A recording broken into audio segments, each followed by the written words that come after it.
నమస్తే friends, welcome back to ఈ తరం హౌస్ వైఫ్. ఈరోజు మన వీడియోలో రెసిపీ వచ్చేసి చేప గుడ్డు యొక్క ఫ్రై అనమాట. చాలా టేస్టీగా ఉంటుంది, మంచి ప్రోటీన్ ఫుడ్ అండి. చాలామంది చాలా ఇష్టంగా తింటూ ఉంటారు ఇది. మరి ఇది ఎలా చేయాలో చూసేద్దాం. ఫస్ట్ అయితే ఈ చేప గుడ్డు లేదంటే చేప సొన అని కూడా అంటుంటారు కొన్ని ప్రాంతాలలో. దీన్ని అయితే తీసుకున్నాను. దగ్గర ఇది 1/2 kg పైనే ఉందండి. దీన్ని అయితే ఫస్ట్ ఉప్పు వేసుకొని బాగా నిమ్మకాయ పిండి ఉప్పు వేసుకొని బాగా ఒక 2 సార్లు వరకు వాష్ చేసుకోవాలన్నమాట.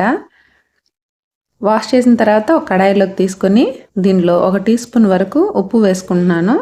తర్వాత 1 టీ స్పూన్ వరకు పసుపు వేసుకోవాలి. ఇంక దీనిపైన ఒకసారి కలిపేసి మూత పెట్టి ఒక 5 నుంచి 10 నిమిషాల పాటు ఉడికించుకోవాలన్నమాట. వాటర్ ఎక్కువ అబ్జర్వ్ చేస్తుందండి. ఉడికించి పక్కన పెట్టుకొని ఒక స్టవ్ పైన కడాయి పెట్టుకొని 1 టేబుల్ స్పూన్ వరకు ఆయిల్ వేస్తున్నాను ఫస్ట్ అయితే. తర్వాత ఒక 1/2 టీ స్పూన్ ఆవాలు వేసుకొని సన్నగా తరిగిన ఉల్లిపాయలు వేసుకొని ఫ్రై చేసుకోవాలి. తర్వాత ఇందులో కొన్ని కరివేపాకు రెబ్బలు, 1 టీ స్పూన్ వరకు అల్లం వెల్లుల్లి పేస్ట్ కూడా వేసుకోవాలి. ఇది పచ్చివాసన పోయే వరకు ఫ్రై చేసుకోవాలండి. తర్వాత ఒక చిటికెడు పసుపు, కాస్త ధనియాల పొడి, 1 నుంచి 1.5 టీ స్పూన్ వరకు రెడ్ చిల్లీ పౌడర్ పడుతుంది. మనం కారం చూసుకొని తర్వాత వేసుకోవాలన్నమాట. ఒక 1/2 టీ స్పూన్ మిరియాల పౌడర్ వేసుకొని బాగా కలుపుకోవాలి. ఇవి ఫ్రై అయిన తర్వాత మనం ఉడికించి పక్కన పెట్టుకున్న ఈ చేప గుడ్డు మిశ్రమాన్ని అయితే ఇందులో వేసుకోవాలి.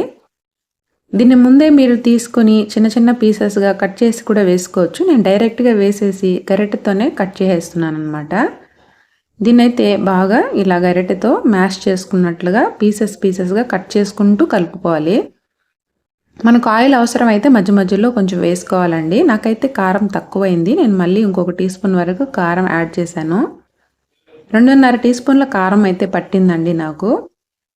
టేస్ట్ చాలా బాగుంటుంది, చేయడం చాలా ఈజీ. మంచి విటమిన్ రిచ్ ఫుడ్ ఏదైనా ఉందంటే అది ఫిష్ ఎగ్గేనండి. మంచి ప్రోటీన్స్, విటమిన్స్ అన్నీ ఉంటాయి ఇందులో. హెల్త్కి చాలా చాలా మంచిది. మీరు కూడా తప్పకుండా ట్రై చేసి మీకు ఎలా వచ్చిందో కామెంట్ సెక్షన్లో చెప్పండి. వీడియో నచ్చితే ఒక లైక్ ఇవ్వండి ఫ్రెండ్స్. కొత్తగా చూసేవారు మన ఛానల్ని సబ్స్క్రైబ్ చేసుకోవడం మర్చిపోవద్దు.